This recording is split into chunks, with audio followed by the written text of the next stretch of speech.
नमस्कार, आदाब, स्वागत है आप सभी का लाइव इंडिया न्यूज में। मैं हूं आपके साथ जमशेद और इस वक्त हम आपको बता दें कि फिलहाल हम लोग रिपन स्ट्रीट मदर हाउस के सामने हैं और ये मेरे पीछे आप भीड़ देख सकते हैं कि सब लोग यहां पर कैंडल मार्च निकाल रहे हैं और ये हाथों में कैंडल जलाए हुए तमाम महिलाएं यहां पर मौजूद हैं, जेंट्स यहां पर मौजूद है। और आपको ये बता दें कि ये जो कैंडल मार्च निकाला जा रहा है ये पहलगाम में जिस तरह से आतंकवादी हमला हुआ और जिसमें 28 लोगों की मौत हो गई, उनके इंसाफ के लिए ये कैंडल मार्च यहां से निकाला जा रहा है। और ये कैंडल मार्च रिपन स्ट्रीट से निकलकर पाक सर्कस 7 पॉइंट तक जाएगा, जिसमें बच्चे भी शामिल हैं, महिलाएं भी शामिल हैं, मर्द भी शामिल हैं। तमाम लोग यहां पर इंसाफ की गुहार लगा रहे हैं और ये सवाल पूछ रहे हैं कि आखिर किसकी नाकामी है और किसकी लापरवाही है जिसकी वजह से इतना बड़ा हादसा जो है यहाँ पर पेश आया है पहलगाम के अंदर। तो आइए हम लोगों से बातचीत करते हैं कि उनका क्या कुछ कहना है, क्या डिमांड है, क्या सवाल है और इंसाफ की गुहार के लिए वो लोग क्या कुछ मांग कर। देखिए, मैं सबसे पहले ये मसम्मत करता हूँ कि ये बुज़दिलाना हरकत जो पहलगाम में हुआ, जिसकी जितनी भी मसम्मत की जाए बहुत कम है, जो कि आपका कोई धर्म नहीं है। आपने जो हरकत किया है, आपने बेगुनाह 79 लोगों को मारा। जो लोग वहाँ तफरी करने गए थे उनको आपने मार के बहुत बड़ा कारनामा अंजाम नहीं दिया है। आपने अपनी और अपने माँ बाप की परवरिश का पहचान दिया है कि आप कितने गंदे और कितने घटिया और कितने, आपका कोई मज़हब से ताल्लुक़ नहीं है। इसे हिंदू, मुस्लिम, सिख, ईसाई से बिल्कुल जोड़ा ना जाए, क्योंकि ये इंसानियत के दुश्मन है।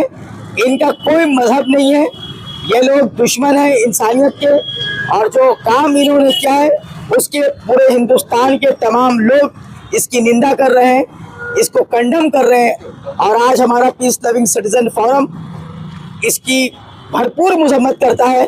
और ऐसे लोगों को जहां भी ये छुपे हुए हैं, इन जलील लोगों को निकाल कर वहां से गिरफ्तार किया जाए और जल्द से जल्द इन्हें फांसी के डार पे इन्हें चढ़ाया जाए, ताकि दुनिया वालों को पता चले, उन्हें नजर आए। और हम लोग यही चाहते हैं कि जल्द से जल्द इसका फैसला हो, जल्द से जल्द इन लोगों को आप अरेस्ट करें और जो लोग इसमें मुलविस हैं उनको बख्शा ना जाए। सबसे पहले तो हम लोग बहुत शर्मनाक है कि जिस तरह ये हिनियस क्राइम जिसे बोल सकते हैं, मर्डर बोल सकते हैं, जो वो टेररिस्ट लोग बिना एक इंसान हैवानियत का तरह जो पेश आया है। 26 जान की शहीद हुई है, जिसमें से 15 मुसलमान का नाम अभी आ रहा है, जो ट्रम्प कार्ड खेल रहे हैं कि पॉलिटिक्स खेलते हैं कि इसका आधार कार्ड देख के, कार्ड देख के मारा गया है। तो मैं उन लोगों को कह दूं कि हमारे हिंदू मुसलमान इस चीज़ में ना करें। टेररिस्ट किसका कोई रिलीजन नहीं होता, कोई धर्म नहीं होता। जो चीज़ गलत है हम लोग कंडेम करते हैं, स्ट्रांगली कंडेम करते हैं। जो को आप लोग जल्द से जल्द, जितनी से ज़्यादा हो सख्त से सख्त उनको सज़ा मिलना चाहिए। हो सके तो फांसी भी लग जाना चाहिए। तो हम लोग मंजूर है, बहुत खुश होंगे। और हमेशा ये जान रही है, ये हिंदुस्तान एक गुलदस्ता का हिंदुस्तान है। हम लोग सब यहाँ मिलजुल के रहते हैं, सब एक फूल की तड़िया है। इधर हिंदू रहे, मुस्लिम रहे, सिख रहे, ईसाई रहे, हम लोग ऐसा हमेशा मिलते हुए आए। इसमें कभी किसी को इस्लाम कोई नहीं सिखाता है कि आप लड़ाई कीजिए या मारिए। इस्लाम एक पीसफुल मैसेज हमेशा देता है। ये इस्लाम का ये कोई नहीं था, ये कोई कश्मीर का ये नहीं था, ये कोई कश्मीर का मामला नहीं था। यहाँ किसी कश्मीर का गलती नहीं है, यहाँ कोई लोग का गलती है या कोई अवाम का, कश्मीर के अवाम की गलती नहीं है। तो मैं आप लोग से रिक्वेस्ट करता हूँ कि जिस तरह प्रेजेंटर, जिस तरह टूरिस्ट जाते थे कश्मीर में, उसी तरह आगे भी जाया करिए। के लिए टोटली डिपेंडेंट वहाँ के जितने लोकल पब्लिक जितना सब है वो टोटली डिपेंडेंट होते हैं टूरिस्ट पे। टूरिस्ट अगर नहीं जाएगी तो वहाँ के पूरा हालात बहुत ठप हो जाएगा, पूरा फैमिली उन लोगों का खत्म हो जाएगा। तो आप लोग ऐसा अफवाहों में मत जाए, रूमर में मत जाए। सब अपने दिमाग लगा के आसपास से मिलजुल के रहे। जितने भी रूमर आ रहे हैं वो रूमर को आप लोग जो है उसको खारिज कीजिए। कि हमारे हिंदुस्तान के 28 शहरी जो हिलाक हो गए हैं, ये हरकत किसने किया है, आतंकवादी ने किया है या कोई साजिश है, ये तो मैं नहीं जानता। लेकिन जिसने भी किया है वो या तो अपनी माँ का दूध नहीं पिया है, बुज़दिल और कायर की औलाद है, जो निहत्ते बेकसूर लोगों पे अपनी ताकत आजमा कर उसे शहीद कर दिया। इसका जवाब देगा हिंदुस्तान के सैनिक, इसका जवाब देंगे। और मैं उन दरिंदों से, चाहे जो भी धर्म के हो, हिंदू हो या मुसलमान हो, सिख हो या ईसाई हो, जिसने भी ये घिनौनी हरकत की है, उनसे मैं यही कहूंगा कि अगर अपनी माँ का दूध पिया है तो भारत के सेना से आकर के टकरा करके देखो। तुम्हें अगर छठी का दूध याद नहीं दिला दिया, हिंदुस्तानी सेना ने अगर तुम्हें छठी का दूध याद नहीं दिला दिया, तब कहेंगे। और हिंदुस्तानी, जितने भी हिंदुस्तान के रहने वाले हिंदुस्तानी हैं, सबों का खून खौल रहा है, लेकिन कर नहीं सकते। हाँ, और मैं कहना चाहूँगा हमारे डिफेंस मिनिस्टर कि आप इसकी कार्रवाई कीजिए और जो भी इसके गुनहगार हैं, जिसने भी ये घिनौनी हरकत की है, उसे सख्त से सख्त सजा दी जाए और मुंह तोड़ जवाब दिया जाए। ईद का जवाब पत्थर अगर उसने हमारे 28 हिंदुस्तानियों को हिलाक किया है, तो इसके बदले में हम 56 आतंकवादियों को शहीद में मारेंगे उसे। और उम्मीद करता हूँ हिंदुस्तान की सरकार से इसका मुंह तोड़ जवाब दे। देखिए, ये जो है बहुत ही दुखजनक घटना है। ये वैसे जो है कायरों वाली हरकत करते हैं आतंकवादी, ये ऐसा करना नहीं चाहिए था। और दूसरी बात क्या है कि ये जो आज हमला हुआ है, देखिए हम लोग आज जो है इस विषय पे हम ज़्यादा बोलेंगे कि ये कोई आतंकवादी जो होते हैं, इसका कोई जात धर्म ईमान नहीं होता है, ये एक आतंकवाद है। और आतंकवादियों को जो है कड़ी से कड़ी सजा मिलनी चाहिए। और हम सरकार से यही दरख्वास्त करते हैं कि आप इनको जो है कहीं भी हो, चाहे इसके पीछे किसी का भी हाथ हो, और इनको जो है जानकारी निकाल करके जो है इन लोगों के ऊपर में कड़ी से कड़ी कार्रवाई की जानी चाहिए, ताकि आने वाली इनकी नस्लें जो है वो हिंदुस्तान की तरफ देखने के लिए भी 100 बार सोचेंगी कि हमें ऐसे गुनाह नहीं करने चाहिए। देखिए, कहने को कुछ भी नहीं मेरे पास। अगर कहने को कुछ रहता तो मैं यहाँ रास्तों में सड़क पर निकल कर उन पीड़ित परिवार जो हमारे भाई बहन हैं, हमारे कलकत्ता के सरजमी से भी बिलोंग करते हैं और पूरे भारतवर्ष में, उन परिवारों की जो दुख है, जो पीड़ा है, उसको तो हम में से कोई एक भी कम नहीं कर सकता है। लेकिन ये हमारी जिम्मेदारी तो बनती है कि कम से कम हम उनके लिए कुछ वक्त, कुछ दूर पैदल चलकर, कम से कम उनके दुखों में शामिल होकर उनके दुख को कम करने की कोशिश करें। क्योंकि जो नुकसान हुआ है उसकी भरपाई करने की औकात हमारी नहीं है। ये हकीकत मैं आपसे बयान कर रहा हूँ। और सबसे तकलीफ वाली बात यह है कि जो लोग वहाँ मारे गए वो भारतीय थे, हम सब भी भारतीय हैं। और जिन लोगों ने मारा उनका कोई मजहब नहीं है, उन्होंने पीठों में गोली मारी है। और पीठ में जो गोली मारने वाला इंसान होता है वो इंसान नहीं, वो बुज़दिल होता है, कायर होता है।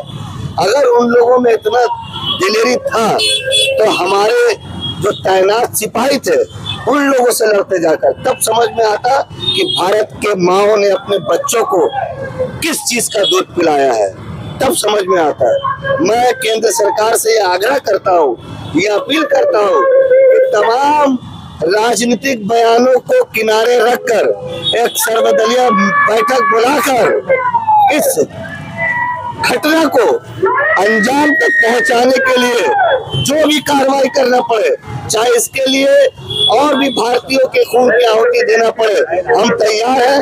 लेकिन उन लोगों को करारा जवाब देकर उन्हें मिट्टी में मिलाकर खत्म करना ही हमारा उद्देश्य है। सबसे पहले तो ये होना नहीं चाहिए। और आज रैली में आने का एक ही वजह है कि वहाँ पर सिर्फ हिंदू या मुस्लिम मारा नहीं गया है, वहाँ हिंदुस्तानी लोग मारा गया है। और इस तरह से मारा गया है कि वो अब नहीं है। और बेरहमी से उनको ये चीज कहा भी गया है कि अगर हस्बैंड को मारा गया तो वाइफ को छोड़ दिया गया है। तो ऐसा नहीं होना चाहिए। और वहाँ पर एक इंसान घूमने जाता है, टूरिस्ट एक प्लेस है, तो अगर नेक्स्ट टाइम होगा तो फिर नेक्स्ट टाइम वहाँ पे लोकल के लिए भी बहुत बड़ी एक दुख भरी एक न्यूज है जो नहीं होना चाहिए। तो उसी के लिए आज हम लोग प्रोटेस्ट कर रहे हैं और हम लोग रैली इसीलिए निकाल रहे हैं। देखिए, सबसे पहले तो हम यही कहना चाहेंगे कि आज जो दुर्घटना घटा है, ये जो टेररिस्ट लोगों ने जिस तरह का अंजाम दिया है जाति धर्म सोच के, ये तो हम लोग के लिए बहुत ही शर्मनाक और भयानक दुखद है। क्योंकि देखिए, हम लोग सब जब इस देश के वासी है, भारतवासी, तो हमारे दिल पे ये बहुत बड़ी आघात है और ये होना नहीं चाहिए था। इससे धर्म और जात लेकर जैसे करते हैं तो ये देश के ऊपर में नहीं बल्कि ये दो धार्मिक लोगों के बीच में अलग करने की साजिश है। देखिए, जिस तरीके से आतंकवादी घटना हुआ तो सबसे पहले जो लोग वहाँ पे मारे गए हैं वो हमारे हिंदुस्तानी भाई बहन ही हैं और इस वक्त कुछ बोलने के इसमें तो मेरे ख्याल से अभी कुछ भी बोलना लापरवाही किसका नाकामी है? देखिए, ये तो सभी को पता है कि किसकी लापरवाही है और किसकी नाकामी है। सीधे सीधे पुलवामा अटैक 2 है। ये कहीं ना कहीं सामने चुनाव है और अभी इस पे राजनीतिक बात करना ठीक भी नहीं होगा, लेकिन जिसके अंडर में सारा सिक्योरिटी आता है, जिसके अंदर में वहाँ की फोर्सेस आती हैं, ऐसा क्यों हुआ कि वहाँ टूरिज्म जब गया वहाँ टूरिस्ट वहाँ पे टूरिज्म करने के लिए तो वहाँ पे क्यों नहीं कोई भी सेना अधिकारी या फिर जो वहाँ पे फोर्स होते हैं वो क्यों हटा दिए गए? जब पता है 370 हटने के बाद तो एक माहौल अच्छा हो गया था।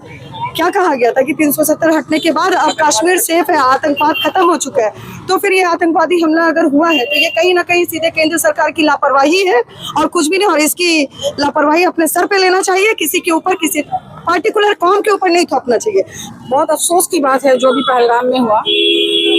जितने भी लोग मारे गए हैं उनके साथ मेरी कंडोलेंस है और जो लोग मरे हैं ना वो हिंदू है ना मुसलमान है, वो हिंदुस्तानी है। सरकार लोग मीडिया पूछ रही है, स्पेशली गोदी मीडिया पूछ रही है कि मुसलमानों लोगों ने कलमा पूछकर मारा। हाँ, नाम पूछकर मारा कि कलमा बोलो, नाम बोलो, और बहुत सारी बातें ऐसी आ रही हैं सामने। तो मैं पूछना चाहती हूँ कि आतंकवादी आए थे ना खेल करने आए थे, उनके पास इतना वक्त था कि वो पूछ सकते हैं। और किसके पास डेटा है? 26 लोग जो मरे हैं 15 उसमें मुसलमान हैं, उसकी कोई खबर नहीं है गोदी मीडिया के पास। 15 लोग मुसलमान हैं, हिंदुस्तानी थे। जो सिक्योरिटी ड्राफ्ट से आर्मी कहाँ थी? हमारे होम मिनिस्टर साहब क्या कर रहे थे? उनकी जिम्मेदारी थी। इंटेलिजेंस को कोई खबर नहीं थी कि क्या होने वाला है। इतना बड़ा हादसा हो गया, कश्मीर ऐसा मुद्दा, वहाँ के चेक पोस्ट को हटा दिया गया, जबकि वो हमेशा अलर्ट में रहता है तो कश्मीर। और इस तरीके से टूरिस्ट लोग को इस तरह से 4 लोग आते हैं और गोलियों से मार देते हैं और उसकी कोई खबर नहीं है। इसकी जवाबदेही कौन देगा? मुसलमान नहीं देगा। ये मुसलमान की जिम्मेदारी नहीं थी। देश जिसके हाथ में था वो जिम्मेदार है, होम मिनिस्टर जिम्मेदार है, हमारे प्राइम मिनिस्टर जिम्मेदार हैं। आज कश्मीर में जो लोग शहीद हुए हैं उनके साथ हमारा कंडोलेंस है, लेकिन केंद्र सरकार होश में आए और इसका आज 36 घंटे होने के बावजूद अभी तक इनकी कोई भी इंटेलिजेंस, कोई भी अंजाम तक नहीं पहुंची। तो इसलिए केंद्र सरकार से हमारी डिमांड है कि इस तरह से हम प्रोटेस्ट कब तक करते रहेंगे? इस तरह से कैंडल मार्च निकाल कर हम किसकी आत्मा को शांति कब तक पहुंचाते रहेंगे? हमारी डिमांड है कि इंसाफ मिलना चाहिए। वो जो शहीद हुए हैं वो उनका कोई धर्म नहीं था और आतंकवाद का भी कोई धर्म नहीं होता है। आतंकवादी ही होता है, ना वो हिंदू होता है ना मुसलमान होता है। इसको रिलीजन से जोड़ने की कोशिश ना की जाए। तो हम मुसलमान हैं, हमारे हाथ में नेशनल फ्लैग है, हम हिंदुस्तान का झंडा उठाते हैं और हिंदुस्तान की जय बोलते हैं। तमाम हिंदुस्तानियों की तरफ से बस यही कहूँगा कि जिसने भी ये घिनौनी हरकत की है, चाहे वो हिंदू हो या मुसलमान हो, आतंकवादी का कोई धर्म नहीं होता, कोई मज़हब नहीं होता। अगर अपनी माँ का दूध पिया है तो हिंदुस्तान की सेना से लड़ के दिखाना, गरीब मजलूम और बेबसों को मार करके अपनी मर्दानगी दिखाते हो। और तमाम हिंदुस्तान के लोगों से कहना चाहूँगा कि हिंदू, मुस्लिम, सिख, ईसाई समझो अपनी शान को और नफरत में मत बांटो इस प्यारे हिंदुस्तान को। और जिसने भी हरकत किया है उसे यही कहूँगा कि डूबा हुआ सफीना देखा नहीं कभी, इतना बड़ा कमीना भी देखा नहीं कभी।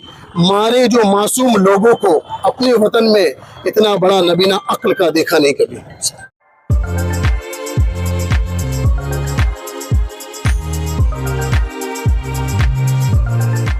के सन्स में 916 हॉलमार्क गोल्ड और स्टाइलिश डायमंड के अलावा सिल्वर में भी बहुत कुछ अवेलेबल है। चांदी का तश्त, बट्टी, मछली, अतरदान, पायल और बच्चों का बाला भी यहाँ आपको मिलेगा, जो सिर्फ 500 रुपए से स्टार्ट होता है। इसके अलावा गोल्ड में necklace, bangles, chains, bracelets, ear rings भी मिलेगा, जो आपकी खूबसूरती को 4 चांद लगा देगा।